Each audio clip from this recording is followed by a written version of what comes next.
Hey, Levi, is it Wilms or is it Vilms? Is it It a is is it a well. silent W? No, Oh, well. Yes. okay, good. You've been well anglicized. So two questions for you. First, how do you feel that your first name is an anagram for evil? My kids are the only ones that really pick up on that. So they sometimes have used that. Although it's interesting at seminary, I did well at Iowa State as well. I would get a lot of levies, but even at seminary, by the worship professor, called me Levy. Yes. So I don't know where that came from, but Oh, that's so good. Okay, Levi, do you read out of the lectionary when? So I know you guys don't always use it at Trinity, but when you're on the pericopal system, do you read out of the lectionary book? You know what I'm talking about, right? no. No, I do know what you're talking about, but yes, we do. We do not usually read out of the book, but we usually do read the lectionary readings. We just Okay, don't know. so We just don't always preach using them. gotcha. The reason I ask is because in the lectionary they have these pronunciation guides to the words on the right hand column, and sometimes it's very helpful with these Hebrew names, Yes. but sometimes it'll give you the pronunciation for Judah. And it's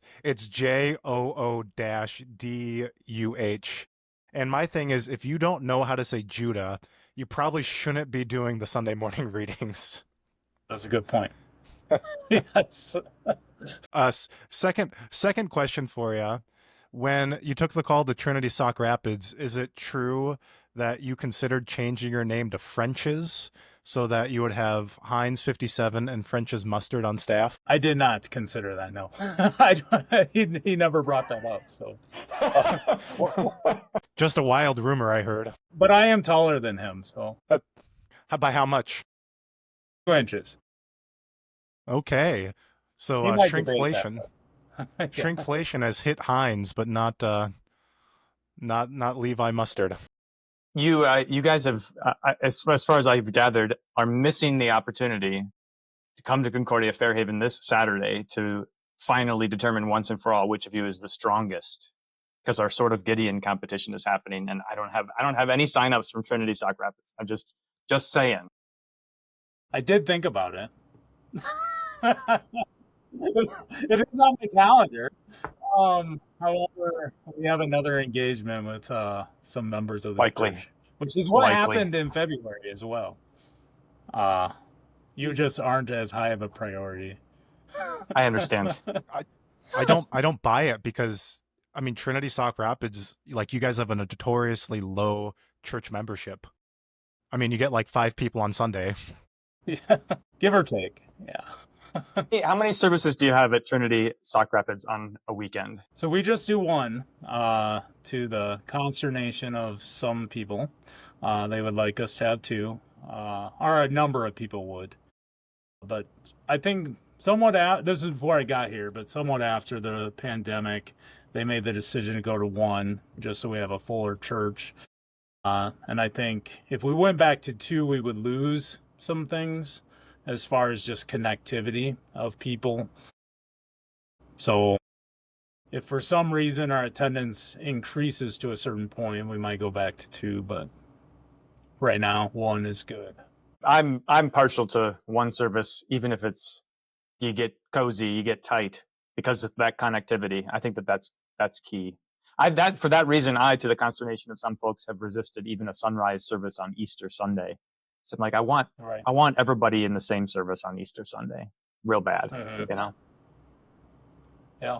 Yeah. So oddly, I think no, we just had two. Yeah, we had two on Easter, but I don't know. We might have struggled with one. Hey, Josh, I think we're supposed to talk about Genesis 20 this week.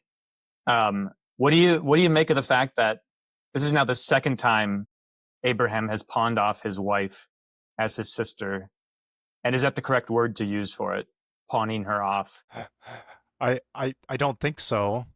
Um, we did have this conversation back in Genesis 12, right? Is this a righteous deception? And Uh-huh.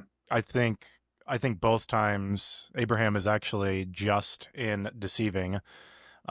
It's really interesting comparing and contrasting Genesis 12 when that's with Pharaoh, and this in Genesis 20 is with Abimelech, the deception. Obviously, a number of similarities. Same story. She's my sister, but a couple of differences. First of all, you actually get the justification from Abraham where he says, "She actually is my sister," and that happens here in Genesis 20. I didn't lie technically. I mean, it's so classic, right? It's so great. It's my kids could have written this account because it's exactly how people think, right? Yeah, but you got to really dive into what's going on here. Is this Satan using Abimelech to try to corrupt the seed of the line of the seed, the messianic seed? Yeah, because Abimelech certainly reacts as though that when he hears God's rebuke, he reacts as though this was, appropriately. There's a lot of things that were about to go really, really wrong, and already have, in fact, right? Right. Yeah. So Levi, what's your take on it? Abimelech, do you think? Go ahead. So lay out how it's a just deceiving for me. You want me to? I didn't listen to that one. I did listen to your last one. Unbelievable. If you're going to come on the CloudCast, you have had to listen to every single episode and taken studious notes. I will work on that. I'll hold you to it. I don't remember what we said. That was like 2 months ago at least. Well, okay. So the argument goes something like this, and I don't know whether I was convinced or whether it was a convincing argument. Abraham, as he says today, I didn't know if you were godless people, and if you were godless people, you would kill me in order to take my wife from me. If you knew that I was her husband, you would kill me. And so Abraham, this is connected to kind of like, to what extent does he trust God's promises? God has said, through your offspring, all the nations of the world will be blessed. Therefore, there must be an offspring from Abraham. He doesn't have one yet. Therefore, he can't die, right? He can't die because he's going to have an offspring.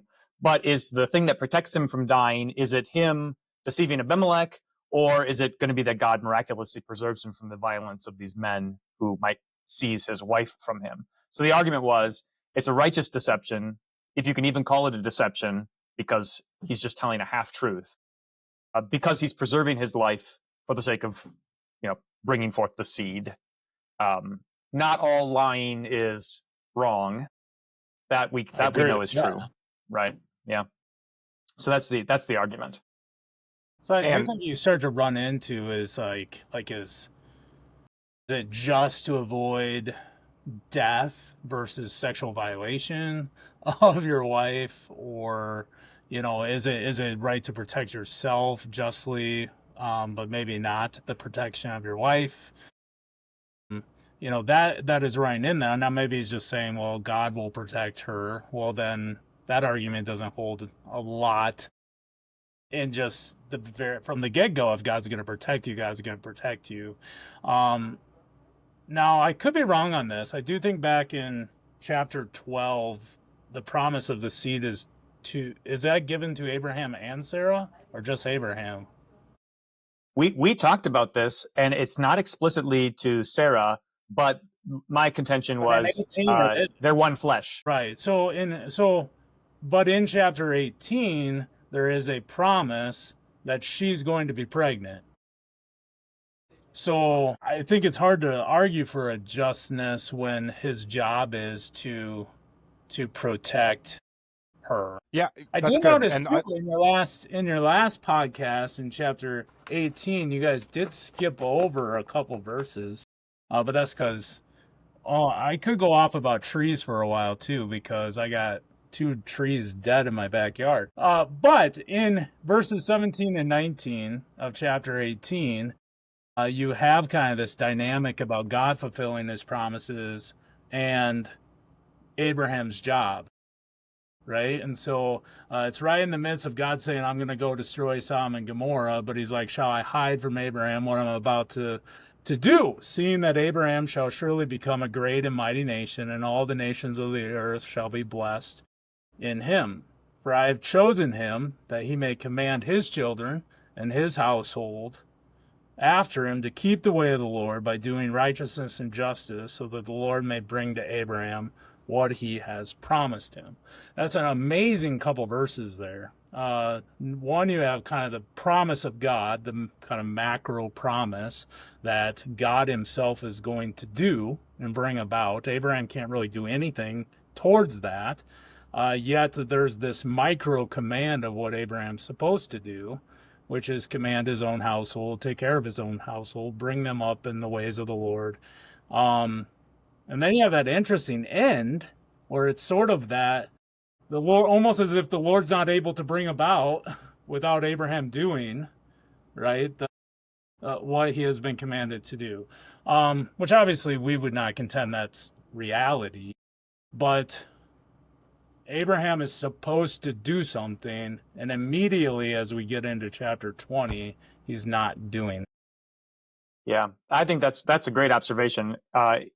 There's this I could at times sound crass, but it's worth noting, I think, that besides these generalities about commanding his children in his household or doing righteousness and justice, there's this essential thing that, like, in order for God to fulfill the promise to Abraham that his wife will bear his seed, he has to know his wife. Like, he has to sleep with his wife.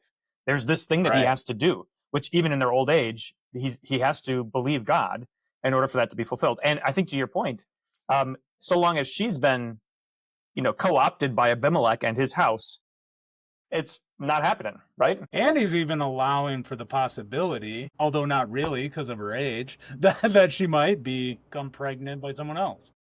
Well, evidently her beauty is, I think, the operative thing here, right? So why does he fear for his life? It's because she's so supernaturally beautiful that she will be seized and become a part of his harem, right? A couple things.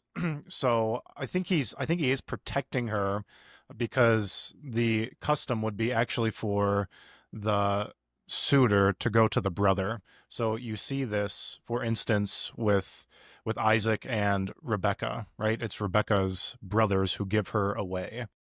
So it's actually the duty of the older brother. So this seems to be an old ancient custom. So if somebody wanted to get to marry Sarah, she would have to go through Abraham. So if that's true, then it would seem that Abimelech is violating that custom of the older brother handing his sister off. Another thing. Go ahead. But then you also have that issue of, like, he even himself says there's no fear of the Lord here, so it'd be odd that he would even think that Abimelech might, follow the custom.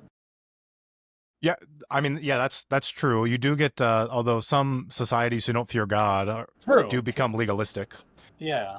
Just another couple observations is both times with Pharaoh back in Genesis 12 and then Abimelech here in chapter 20, God never chastises Abraham, but he does plague the Egyptians, and then he goes to Abimelech in a dream and tells them that what he has done is wicked. So if you're just using the explicit words of God, it would seem that Pharaoh and Abimelech are in the wrong.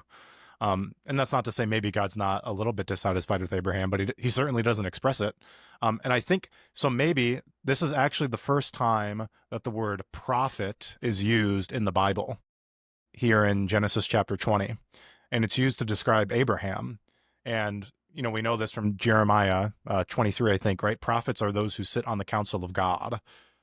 And so maybe this is actually Abraham executing God's command. Which would take away any question about whether it's justified, right? If God told him to do it, then that is all fine, right? Right. And I don't know that for sure, but it is interesting he is described as a prophet. And at the end of this chapter, he prays to God, and that's how the wombs of Abimelech's people are open. I mean, Abraham seems to have incredible prophetic ability.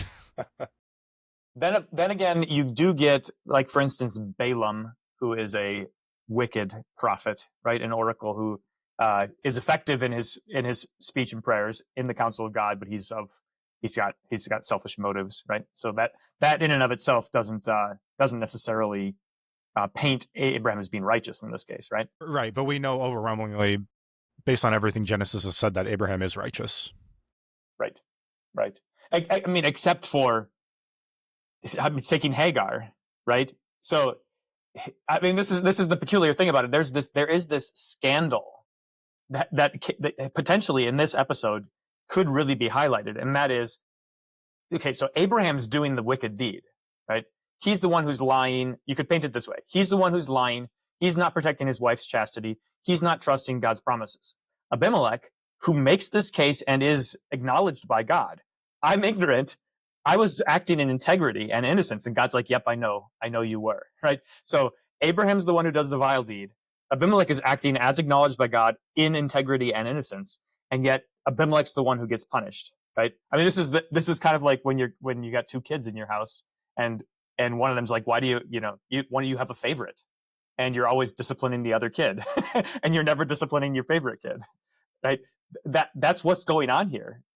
And God's like, he's kind of like, deal with it. I like Abraham better than you. Jacob have I loved, Esau have I hated. That's one way to see the story, I think. Levi, if you didn't know, David Buchs flirts with Calvinism a lot. That's all right. I'm just talking about the Bible, man. Hey, I said flirt. I didn't say subscribe. So I failed to shut my door. Oh, man, you should have told us that. So I got Hines out there. Talking. Speaking of kids, Levi, how many kids you got? I have 5 children. Adeline is 17, Karsten 15, Clara 13, Elise 11, and Caleb is 9. Nice. Now I know Karsten because we work out together. Yes. At the YMCA. Notice you didn't say me too. Let the listener understand.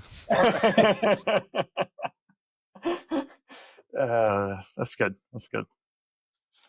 It's always good to see you there. Lay us out. Well, anything else about the question of Abraham's righteousness? I think. I mean, maybe you could also say two things. One is either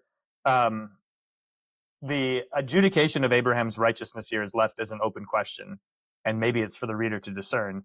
But also, two, our kind of moralism about stories in the Bible is also a hazard to us, right? It's like it's not principally about slow and steady wins the race. Be more like the tortoise. This is about God fulfilling the promises. Well, I think it's always a challenge to decipher out. I don't know if we want to say vertical and horizontal righteousness. I had a former member that really struggled with the idea. Like in Joshua, I think it seems to portray the fact that Abraham was probably an idolater before he was called by God. But he wants to really contend, no, Abraham wasn't. All his family was, but he wasn't. Which I think is kind of the Jewish tradition as well on that. And maybe that is correct, but I'm more just, as we're having the conversation, there seems to be a real need to assert, right, that Abraham was not an idolater. And so when we talk about righteousness, I mean, if we need to assert, right, that Abraham was always acting righteously, then we kind of have, I don't know, I think some struggle there. I mean, outside of Jesus himself, right, we don't really have an example that is always that way. You can get pretty close to it with maybe Joseph or Daniel, some of the, or Shadrach, Meshach, and Abednego, or something like. There's a few that just like all we ever see is their righteous behavior, but I don't think calling Abraham righteous would require that we start to interpret everything in a realm of he's always acting correctly. Yeah, absolutely. So take Lot, for example. Second Peter calls him righteous Lot, and we would not say that everything he did was righteous, right? Yeah, that's good. I was thinking about the patterns because you brought up all the names, and then David, you brought up Hagar. So what's interesting there is it's clearly an unrighteous thing. But notice the recapitulation of Genesis 3. It was actually Sarah's idea. And so the problem is that Abraham listened to Sarah's voice, just as Adam listened to Eve. And it has to do with fruit, right? Fruit of the womb in the instance of Hagar. Yeah, but then in this text you have, I mean, he brings up way back at the beginning, I forgot where it was. Verse 13, right after he got called by God, which I always think it's interesting, he set this plan way at the beginning, which could actually give some credence to maybe God told him, right, to do this. But right after God calls him, he says, "This is the kindness you must do to me at every place in which we come. Say of me, he is my brother." So it's clearly directed in this instance from Abraham. Now, maybe God told him to say that. Or is he locked into something, sort of this promise that he made way back then? And maybe it's an example of not listening, right, in chapter 18 to the promise of God. I don't know. It's certainly interesting. I have great observations. I was thinking a little bit also of the flip side about Abimelech here and his righteousness, and it is remarkable. It doesn't give us an answer whether Abraham's assessment is right. It doesn't seem like there's godliness in this place, right? There's no fear of God at all in this place. So it doesn't tell us whether or not that's right, except that Abimelech reacts appropriately when God threatens him, right? Moreover, this is one of several instances in the scriptures where, like, God kind of gives somebody a pass because of their ignorance. Paul does the same thing. Where is it? He says, it was in ignorance that I was, God was patient with me because I acted in ignorance, which I think it's worth observing that, because there is this sense of what is it, that you have no excuses, and of course you don't. Like, ignorance is not an excuse, and yet here God seems to excuse it a little bit, right? Yeah. Okay. So you brought up Abimelech responding righteously, right? So that's kind of a conversion story. So what's interesting is Pharaoh back in Genesis 12 just sends them on their way, doesn't give them all of these gifts, but Abimelech does. And what does he say? He says, "See, behold, my land is before you, dwell where it pleases you." So there's actually this acknowledgement on Abimelech's part that through Abraham, all the nations of the world would be blessed. So Abimelech believes it's actually better for Abraham to be around. And the only reason you would do that is if you actually think that something heavenly is going on here. Same thing actually happens with Pharaoh at the end of Genesis, right? With Joseph. So then he sets all the land before him. But it takes Egypt a while. Now, I'll point out this too. Abimelech is Philistine. We know based on Genesis 10, the Table of Nations, the Philistines are descendants of Egypt, Mitzrayim in Hebrew. So it's the same kin, which brings up another typological thing, right? Out of Egypt I have called my son. So there's this sense, and you have to go to Egypt, you have to go to Philistia in order for the Son of God to be called out. Like, you have to go through temptation. And I mean, that's what happens at the beginning of the Gospels too. I was just thinking about how this episode is repeated. We'll get to this, of course, later with Isaac and Rebecca. And of course, it's got me thinking about Coldplay and how Isaac and Rebecca are caught canoodling and they're outed. What does it say? It says Isaac was laughing with Rebecca, which of course it's a play on words, because it's Isaac was Isaacing with Rebecca. Yeah, it's so good.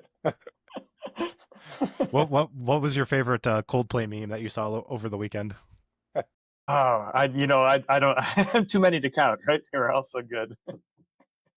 David, didn't you say back in high school you used to read Jack Kerouac on the road and you would listen to Coldplay? Is that true? Man, I wish you wouldn't remember these things that I tell you in my low moments. Yes. That's what I did in high school. But I'm a happy person now, right? I'm a happy person. Okay. I believe you.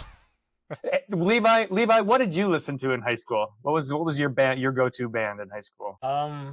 Probably 90s country was probably what I listened to. That's dignified. That's good. That's respectable. Like Kenny Chesney. Yeah, he was probably post high school. I'm old, but yeah, uh, man, I don't listen to music as much anymore, so that's probably it's hard to even remember. But country in general is probably the primary. You know who's really old but shows it well? I mean, Yeah, Dave Hines is like 75, and he doesn't look an age over 30. I mean, he's incredible. he's a real Moses. I He's David. I mean, Uh, he's in his 50s, right? Is he 50? He is 50. I think he's 52-ish. He told me things started slowing down for him at the gym when he hit 50. And so Okay. I said that's great. I got 20 more years then if I'm gonna keep pace with David For me, Hines. it was 40. Okay, maybe I got 10 years left. Oh boy. Okay, All one right. one thing to point out here, the names of God are always interesting to count. Now, of course, if you now Levi, you went to Concordia Seminary in St. Louis, so you were taught the JEDP historical analysis, right? That some later chronicler just assembled all these. You got four sources. I Do you don't even know. like Do you even like the Bible? I do. Okay, good. So it's interesting looking at the names because Elohim is mentioned 6 times, and that's the primary name. And then it's not till the very end, verse 18, that Yahweh is mentioned. For the Lord has closed all the wombs. And you see this kind of capping in the Psalms too. The number 7 is very prevalent, and I don't know off the top of my head, but it does happen where you have Elohim 6 times and then Yahweh, finalizing it the 7th time, the covenantal name, which of course is tied to circumcision. That in this instance seems like a bit of a stretch to me, if only because of the arbitrariness of the chapter divisions and also the connection between verse 18 of 20 and verse 1 of 21. Um, because we're talking about wombs, and now we're gonna go on to Sarah's womb. So I don't know. Do you how many?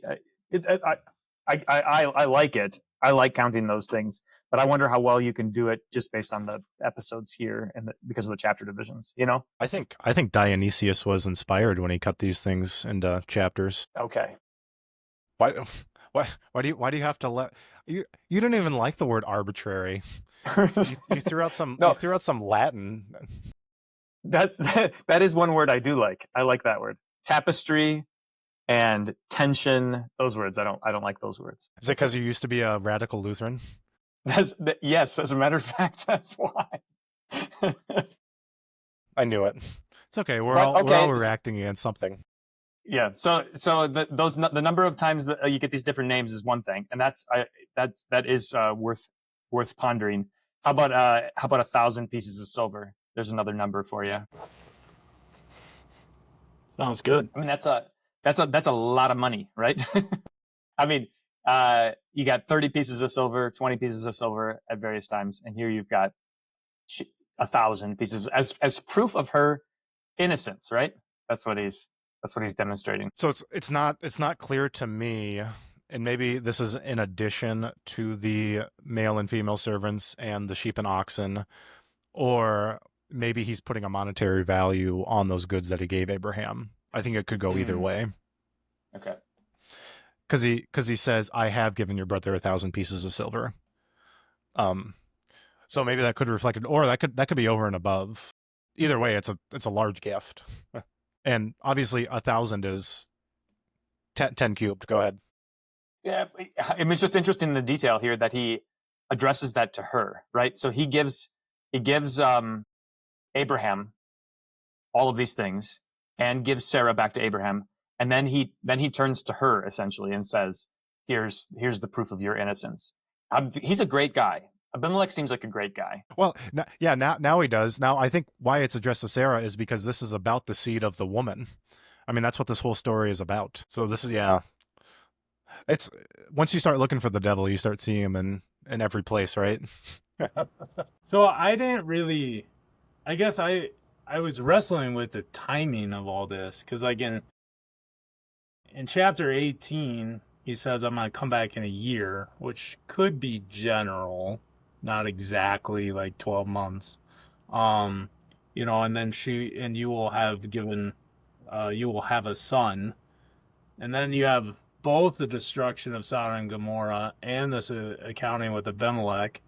Um, and then almost in some senses, even more children born in his house, and then he comes and visits Sarah again, uh, which seems to be the visit to Sarah and having a son is probably still with a conception in verse 21, or is it actually born? Because it jumps back to 21 verse. I know you guys didn't want to get in 21 probably, but because it kind of brings up in verse 2 her conceiving. Um, Seems like, I don't know, just a lot of stuff in a pretty short amount of time. Just got to bring that about. It could be there could be a number of things going on. It could be happening during that 3-month period, right? I think that's certainly plausible. Another thing to point out, though, it does seem like the Toledotes, these are the generations in Genesis, seem to be arranged thematically. So, for instance, later in Genesis in the 30s, with Dinah, her brothers, that seems to have happened at a later date. And so sometimes they're not always arranged chronologically. If you play with it, so there could be something like that going on. I do like seeing this as a tight chronology, though, because it heightens the urgency of it, right? So as was said earlier, there's a threat here to the fulfillment of the promise, and there's a timeline going on. like the clock is ticking. If they're gonna conceive and give birth, and there's gonna be a son within 12 months, something's got to give. She can't just spend the next even 4 months in Abimelech's house if she's going to conceive and have a son in a year, right? And that I do see, like, in the rapid succession of these verses, especially the connection between 2018 and then 21, 1 and 2. God had closed the wombs of those of Abimelech's house, and then because of Sarah, Abraham prays, the wombs are opened, and they bear children. It's like, okay, we sorted things out, and now they're pregnant, right? Because of course when God opens the womb, He opens the womb. It's not like, well, maybe things will work out now. It's like, no, God determines the outcome here. And then likewise, Sarah's womb is opened, promptly, which had also been closed. Her womb up to that point had been closed by God. So he's doing it all. It's like this kind of master flourish to bring the story to a conclusion, right? And I, in some ways, maybe you do get in that with that chapter of the faith of Abraham is in some senses the overarching promise, but that doesn't mean Abraham possibly doesn't struggle with specific aspects of it, or how it's going to bring about, or what his role is in it. And I think if you get into elements of what does it mean for us to also have faith, you're getting into that dynamic, like a general belief in God's salvation for us in Christ. But there's a number of things that, at least in the moment or during a period of time, we don't act out on that faith.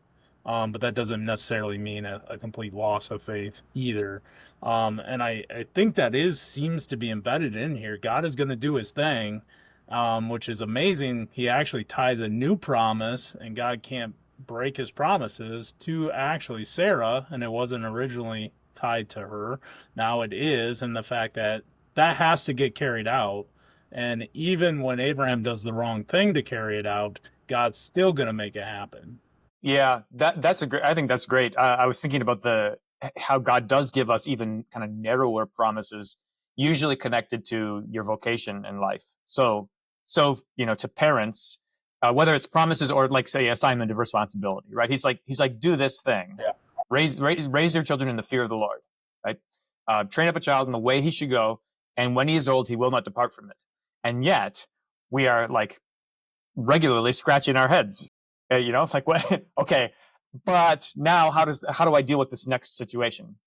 Similarly, as a pastor, you entertain a call, and it's kind of like you have this beautiful liberty that wherever you go, you are called by God, and yet you have to exercise wisdom, and you might, in the exercise of wisdom, be sinful, right? Faithless in your attempt to exercise wisdom, right?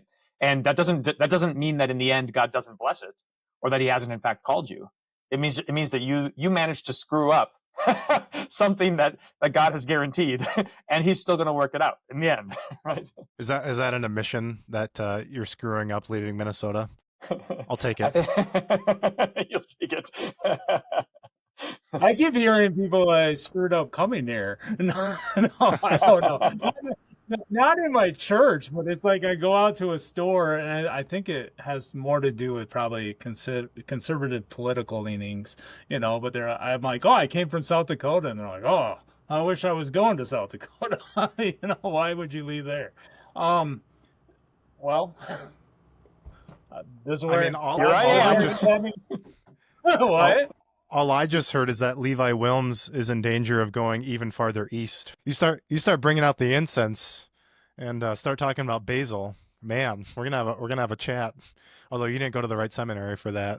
I just now am using this. So. the inspired notes of the Lutheran Study Bible. Yeah, exactly. We're using the Orthodox Bible before. The words at the bottom, right? You can just skip the words at the top. Just read the notes. So this is a big thing with Fort Wayne guys. Like the temptation, I don't feel it because I'm not that much of an aesthetic, but is to go east to the Eastern Orthodox. What's the temptation for St. Louis grads? I have no idea.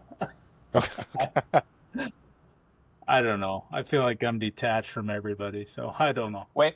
When did you graduate, Levi, from St. Louis Seminary? 2006. That's a little while ago. Coming up on 20 years, man. That's a big deal. Is it? I don't know. Yeah, it is. Can we throw you a party? You can do as you please. I tell you what.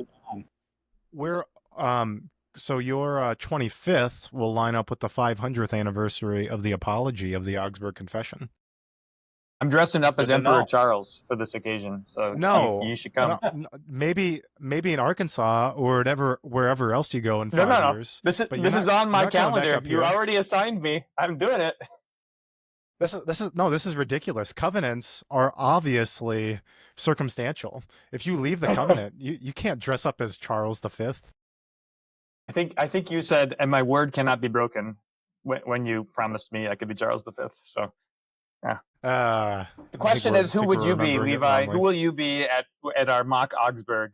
You got a little bit of Melanchthon in you. Can you pull that off? I would be a peasant of some sort. I don't know. David, I tell you what, I'll let you play part in our reenactment, but you get to be Luther. Okay, not present. That's right. He wasn't there. Fine. Man. It's such a shame because you almost have the hair for it. Have you ever tried the monk? No, I haven't. No. Man, bummer. All right, Levi, you got any? Okay. You got anything else on Genesis 20, or you just want to? Do I? I don't know. Not really. Okay, well then we can talk about anything else because I lent you a book recently. Reinhold Pieper's Homiletics. Too long ago for me to even remember. That was like 4 months ago. I am 45. Okay.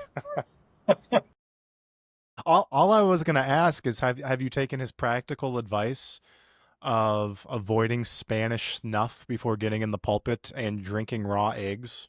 He tells you to drink raw eggs in the positive. I have not done that, no. Oh, okay. And I haven't quite cracked the 45-minute barrier either. How would your people react? I don't know. This was great. Yeah, this was that just yesterday? Yes. I was a little long yesterday. And someone was coming out, and a guy said, "Hey, no one's watching the clock." So, I mean, that's about as good of a compliment as you can ever get, right? That's awesome. Yeah. Do you preach from a manuscript or notes or what? I cut and paste larger print um, uh, scriptures into my Bible, and I write notes around it. Is primarily, I mean, sometimes I type the notes too, but it definitely is larger print because I have arrived at that world. That sounds like a really Do you neat have artifact. I would love to see a picture of your larger print with the notes around it sometime. That'd be kind of fun. That Bible is still in the sanctuary. Nice. Where it belongs. Right. So I have a Bible that all it does is hold taped in papers. So my curiosity That's about what we that do is because go ahead, Levi. That's what we do from St. Louis. We don't actually use the Bible; we just tape notes into the Bible. It's just there for the cover. And I tend to walk around too. We have this joke between Dave and I that so when I first got here, do I have that book handy? I don't know. The pastor I was with in Yankton gave me this book, How to Talk Minnesotan. So almost my first year here, I was using stuff out of that book as kind of lead into sermons. And so I often would go to the pulpit and I would read out of the book, and then I would like walk out and do the sermon with the Bible. And so we kind of joked that for me it was a joke pulpit. So it's the pulpit is where you do the jokes. It's your Joel Osteen introduction to the sermon. Yeah, something like that. Okay.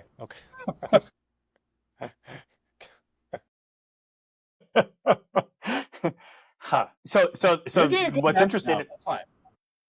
What's interesting about this to me about the thought of manuscript versus preaching from notes, or in your case even exiting the pulpit, is that sensitivity to time is much more tied to the feedback you get from people in the congregation when you're not preaching from a manuscript, right? Do you get that sense that like, okay, they're done with this point or they're done with this sermon, and so it's over, it's kind of over now, not in like a disgruntled like, oh, we're done with this, but like you can tell whether or not you have succeeded in making the point that you're making and move on to the next point in a different way if you're not tied to a manuscript. I wish I was that perceptive. I orally compose, so I don't know that I'm an eternity off of a manuscript because I've run through it, numerous times. Although there is adaptation, which sometimes gets me in trouble. Like, all of a sudden I point at someone and say something, or this or that, for good or bad. Most of the time it's very good, but I don't know that my time frame ranges significantly off of reading people. Although oftentimes what I practice will end up getting a little bit shortened in the act. I usually hold that as the Lord just removed my bad stuff out of it, or some of the bad stuff. By bad, I don't mean, you know what I mean, just not as good. Not as good, not heretical. Yes, that's what I was trying to say. When you say orally composed, do you record like anything you say as Absolutely not, because that's painful to listen to any sort of recording of yourself. But no, I just run through it over and over. So nothing, you don't ever write anything down? Oh, I mean, I have notes. Yeah. Okay. So I have the scriptures, and then sometimes I will type certain things up in that as well, but then I'll handwrite things as well all around it. But it's more outliney in a way. If that makes sense. Or key things I want to say. But you've rehearsed the specific way that you want to say it, the phrasing. For the most part. Yeah. Okay. Now, there's an inherent danger that sometimes you're more rehearsed than others. So I'm not saying there are not times when it could have been rehearsed more, if that makes sense.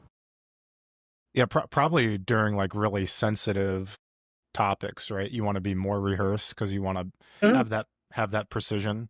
But if you're just teaching on something that you know really really well, it seems to be more natural to not have the exact words. Then you can kind of gauge where people are at.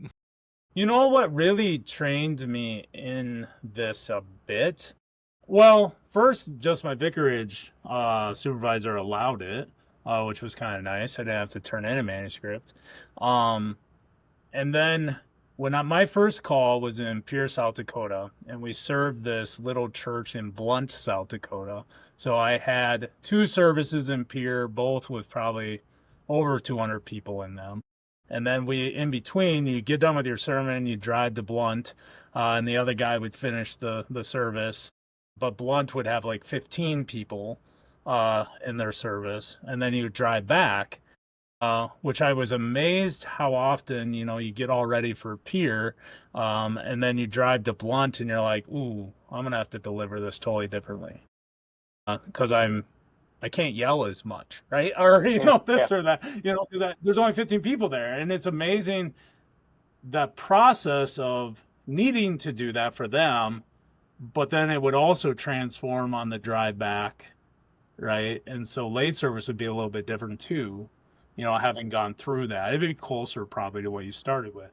But and I just found that there was a lot of advantage to that. There is an advantage to the precise manuscript for sure. But there's also some advantage to not. And I don't think it's a right or wrong necessarily, but Yeah, I find that thing you're talking about with my shut-ins. Mhm. So if it's a one-on-one sermon, um, there are advantages to having just a basic structure outline so you can cover the same points. But like I know that person and I know what they're gonna really understand and not. That's a very fruitful exercise I find is preaching your upcoming sermon Right, to your shut-ins. for sure. David, what are you doing? Are you just still getting in the pulpit and freewheeling these days, or what? Yep, that's right. Yeah. Well, so the no, that's Levi. Don't look so shocked. No, I do. There's one time that I do that, and that is for when I have a Hey, you said homeschool doo chat. doo. Yes, thank you for You said doo noticing. doo. A homeschool chapel service, and that's like I'm just gonna preach for 3 or 4 minutes, and that's kind of on the fly preparation, in part because. So here's the thing. This is a personal hazard that I could probably overcome, but it's been better for me not to. It's been better for me to put my energies elsewhere, and that is when I have written a manuscript, which I stopped doing about 5 years ago. When I have written a manuscript, I spend too much time carefully crafting the turns of phrase because I like writing, and then Yeah. I have a really hard time deviating from that. Um, and so if I have thought too carefully about how I'm going to phrase something, I struggle to try to remember specifically what that phrasing was. And I do much better with having the idea and then focusing on my delivery being conversational and natural. And that's another thing too. Whether it's with the shut-in or with the congregation on Sunday, it really does vary depending on who's here on a Sunday too. Like I'm looking at them in the eye, and I get to enjoy, like I'm talking to you who are here and not people who aren't here, right? And that's one advantage of a smaller group of people, right? So if I got 70 to 90 people on a Sunday morning, I can in the course of the sermon have kind of like comprehended everybody who's there, and in a sense feel like I'm talking to them, you know. Right. Whereas if I have a manuscript prepared, it could be anybody who's there. It doesn't really matter, And that I kind of feel like that's a deficiency then if I've done it that way. Yeah, it's a hard tension. There was a pastor when I was in Wisconsin. We had this retired pastor. Well, was he? I think he kind of stopped being a pastor, but he was still rostered. But he would fill in for me some, and sometimes I was there while he was preaching. And he would look at the back wall, and then he would like look out the window, like while he preached. And so like as I am listening to his sermon, it was like painful, honestly. And it took me a long time to realize what he was doing. It was just like, man, this is like the delivery was just really bad. And eventually I kind of realized what he was doing and I closed my eyes and stopped looking at him. And it was a very solid sermon. Like, and actually, the delivery audibly was pretty decent. It was just the eyes and, that just really made it tough. And I think that's the tension that you're getting into is between the delivery connectivity with people versus content. And I would almost say, wow, he writes a lot better sermon than I do, type of thing. But that connectivity dynamic. And I sometimes probably get caught in not fine tuning the turn of phrases enough type of thing. So across the board, we probably all need to be a little bit challenged in that tension, between the content of the sermon and that connectivity delivery. I think you're exactly right, because there's a ditch to fall in on either side. Right. So it's possible to become practiced at delivering extemporaneous speeches in such a way that that there has to be, like, there doesn't even have to be any content, or there can be content but it's not been thoroughly prepared. So it's possible to deliver extemporaneously a meaningful sermon that's not that's not because of adequate preparation from the texts in front of you or whatever it might be, right? It's like, if you've been teaching Bible study enough, you could get up and just spout, and it might even sound like it was great, but that's not the same thing as preparing the sermon. And I would also say the delivery is probably, well, you may have more sanctified believers where you guys are at, but the delivery might be more apt to get you praise sometimes than the good content. And I think that's maybe the danger in that as well, is that then you become over reliant on just that connectivity feel rather than giving them the goods they really need, type of thing. Yep. Maybe I'm just going with my fear. I don't know that. Maybe on the other side, there's extra danger that I'm not aware of. But no, I think you hit it. It's that bad delivery. That's a barrier to overcome, because some people just won't listen to it, even if the content's good, right? Yeah. On the other hand, overly polished delivery might run into the danger of people are so impressed with how the words sound that they don't actually listen to the content. Yeah. Or become more obsessed with the deliverer, right? Rather than sure. The content. Yeah, I mean, look at Joel Osteen. Right? I mean, that is that great, but maybe it's just because I'm looking for the content. Well, yeah, no, the content's horrible, but the delivery is so polished, and it might just be his polished smile too. Now, in this whole conversation, I would like to contend I'm not polished. See, I probably play off a little bit the unpolished, polished. I don't know if that makes sense. Like, I like to joke around about how I make mistakes, and then literally I can never remember what I do right after the sermon. And so that's pretty much the end of every sermon I have. I don't know what's coming up next, type of thing. So I think you can play. Sorry. You can play to people in a connectivity without being polished too. And actually, I think a lot of people don't want polished. But either way, you're still maybe in some senses playing to people, right? Versus making sure that people understand what they need to know, type of thing. Yeah, I think that the description of all of this as, I don't like the word, but it is a tension. It's like it's pulling in both directions, right? And part of the reason why it pulls in both directions is because you can't really do all of it. Like, you're always going to be limited in your capacities. So the lesson for preachers, and this is why Reinhold Pieper's homiletic is timely and fitting, is because, like, we all ought to be getting better at what we do. Better doesn't always mean more polished.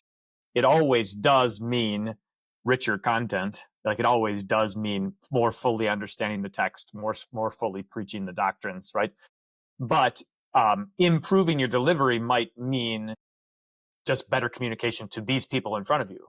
And that's not necessarily the same thing as more polished, right? Well, and Pieper, I think, is building off the classical model as well, but it is also how do you organize your content with the hearer in mind, and we do have a great wealth passed on to us over the years on how do you package, that content, no matter how you deliver, right? Because, I mean, you could write a manuscript that doesn't work with, I mean, independent of delivery, it just doesn't work how people think, or how they follow something, either. So. Yeah, that's a good point. I find myself I fully type out a manuscript, but a number of things get cut out when I'm preparing orally for it, just because Right.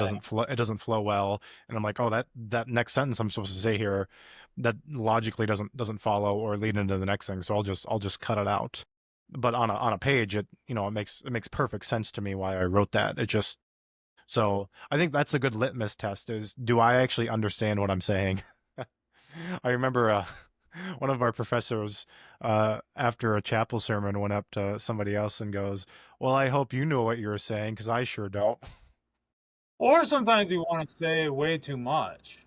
I think that's a big challenge in a sermon. We go through a text and we study and and we have all this stuff we want to say. And I mean, oftentimes most people, you almost have one thing you really drill down on and come back around to and develop everything around. Because oftentimes I do look back and say, man, I gave them way too many things. They're not going to remember any of them now. Yeah, that's the whole point of Pieper's homiletics, right? Is have a theme, and essentially it's know what you're going to say in the pulpit. Like if you can't distill it down to one sentence, then you really need to rework things and rethink it. Good. Very good. Cool. You got anything else to say? Words of wisdom? You reading anything good, Levi? Well, I did look up how to pronounce it, and I forgot. I am reading Les Miserables. Hey, all Oh, right. by Hugo Chavez, right? Close.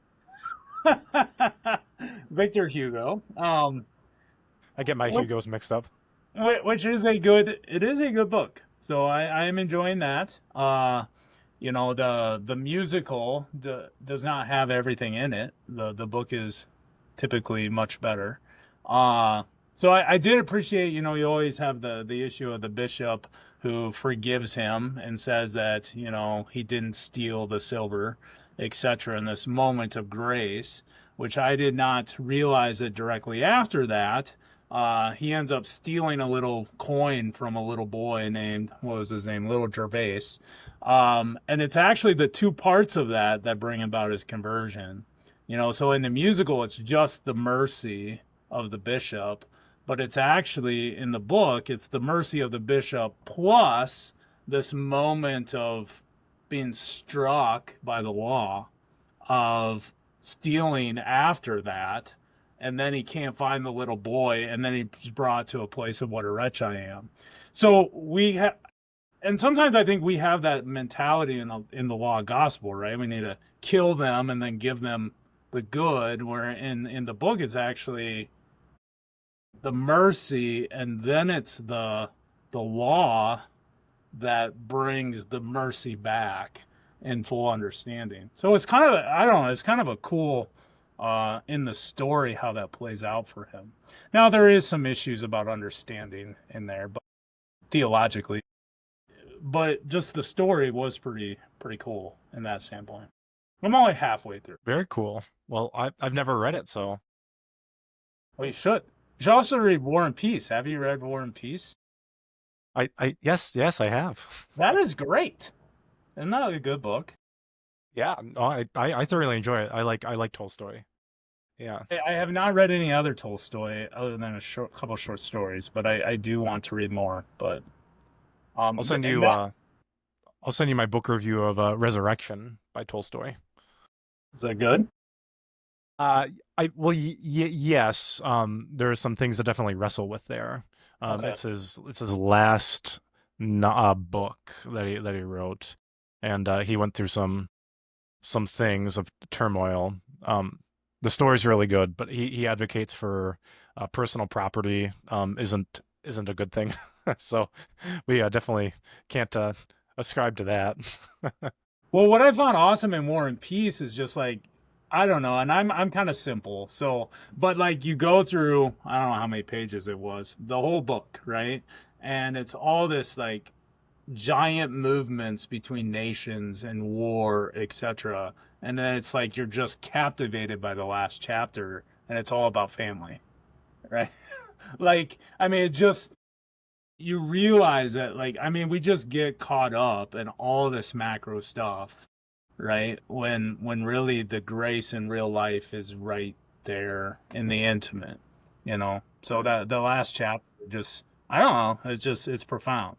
Uh, you have to read thousands of pages, right? To get hit by the simplicity.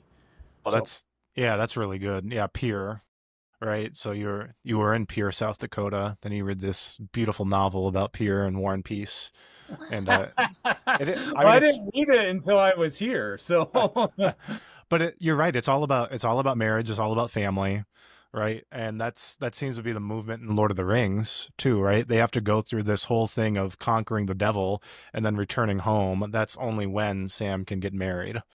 yeah. So and then I don't know. I could go on. No, I appreciate it. That was great.